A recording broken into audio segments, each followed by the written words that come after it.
We are back on Taking Care of Business on Koerner Radio, News Talk 1180, 1230 KGEO, and 1410 KERI. Whoa, a little traffic there in the background. Before we introduce our next guest, I want to do a little disclaimer. Rudy Salas and Pedro Rios were both asked to come on. We had Rudy Salas set up as our first guest. He had to change. We had to change the time by about half an hour. Ended up he couldn't make it at all. We gave his staff some alternative dates, so we were going to see if we could switch everything around.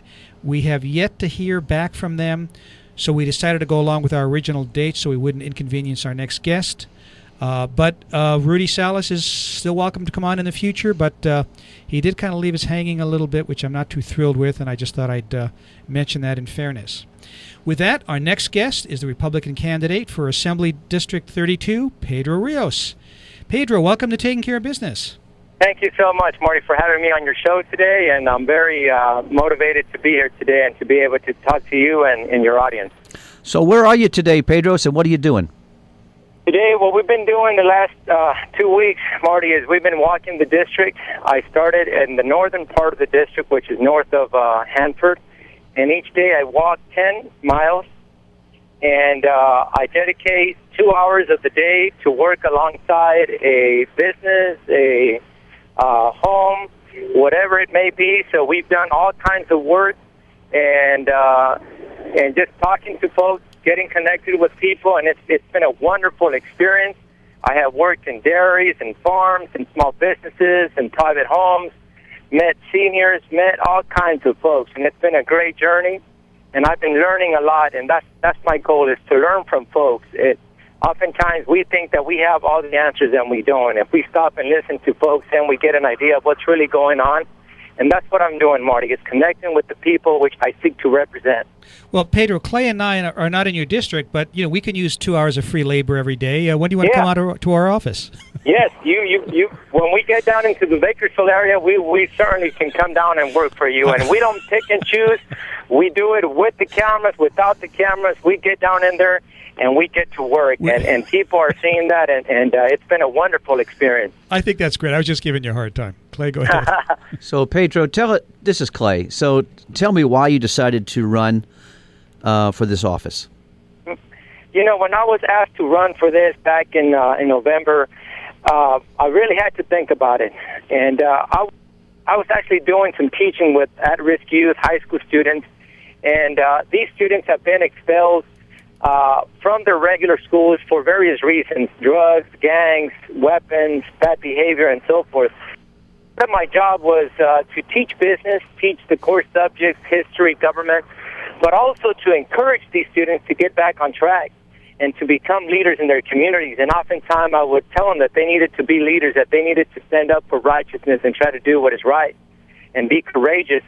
And so when I was asked to do this, I had two choices. One was to continue and what I was doing, live peacefully and behind the scenes, away from the public view, or get involved and try to make a difference for my state and for my country. And Abraham Lincoln once said, "To stand in silence when one should protest makes cowards of men." And there's no doubt that our state is heading the wrong direction. There are a lot of laws that are being passed that are harming businesses, laws that are harming our children, laws that are being just put down our throat without no saying whatsoever. And given that scenario, I told myself I cannot stand still. I need to jump in there and do my part and run for this and try to make my state a better place to live. Now, I understand, Pedro, this is Clay again. I understand that when they had the primary, that you actually came in first, and then there was a couple of people that were really close in second place, and Rudy Salas ended up winning. He was the Democrat candidate. And so the runoff now is from the top two vote getters, which is yourself and Rudy. If you're fortunate enough to be elected, how are you going to impact the assembly when it's the majority is so much Democratic? Yes, that's a very good question, and I've been asked that many times. I believe that one is given the experiences that I've had. I've been a school teacher. I served in the Delano City Council for 8 years, and in that capacity, I had to make some choices at times, and that meant that I needed to reach out across the aisle. I needed to humble myself, and one of the things that I've learned is that humility takes you a long ways. And I'm not doing this to get glory, to make a name for myself. I know that sooner or later I'm going to die. And I've learned one thing, that if you give others the credit and the glory, things can get done. And so I'm willing to humble myself when I go up there. I'm willing to reach out across the aisle, of course, without compromising my principles and my beliefs and what I stand for.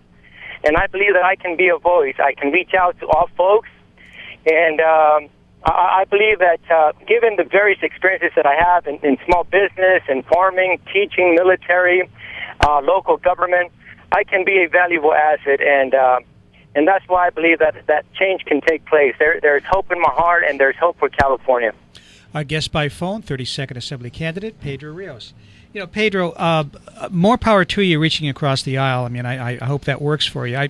I listened to Shannon Grove last night, who I really respect, at a Tea Party rally up in Tehachapi, and she was talking about some of the bad bills being passed by the Democrats, and they have, 52 votes. All they need is 41 in the Assembly.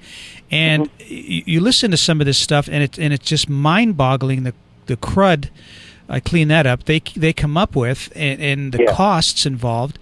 How can 41, or no, I'm sorry, how come 30 some odd Republicans make a difference? I mean, what can you do to affect the system? Yeah, you know, to help answer that story, perhaps I will explain this short story. And you know, I was a history teacher, but let me share this with you, Clay. Back during World War II, when Nazi Germany was invading all the countries of Western Europe, and country after country was falling, there was one small country that was isolated. That was Great Britain. And day and night, German airplanes would bomb London, and they would just hammer London with the hope that the British would finally give up. And there was already talk in the British Parliament that they should surrender to Germany. And then from out of nowhere came into the picture Winston Churchill. And I'll never forget him. I'm sure you've heard his famous speech when he addressed the British Parliament. He stated, "Great Britain will never surrender.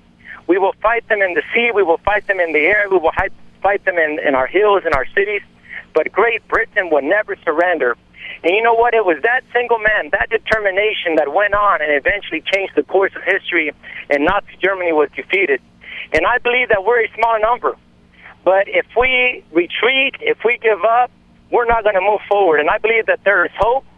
I believe that I am the person to reach out and be able to bring a lot of the Hispanic Democrats into our side and be an asset to our valley, and be able to bring more folks into the Republican principles and to our Republican beliefs. And so I am confident that even though we are a number, we can still make a difference. If we sit and just not do nothing about it, then we're as guilty as they are. Pedro, I agree. This is Marty again. Let me ask you a question, because you mentioned the Hispanic Democrats. This is something that's always amazed me, and I blame the Republicans partially for this. But when you look at the values that the Republican Party stands for, the family values, the pro-life issue, the one man, one woman.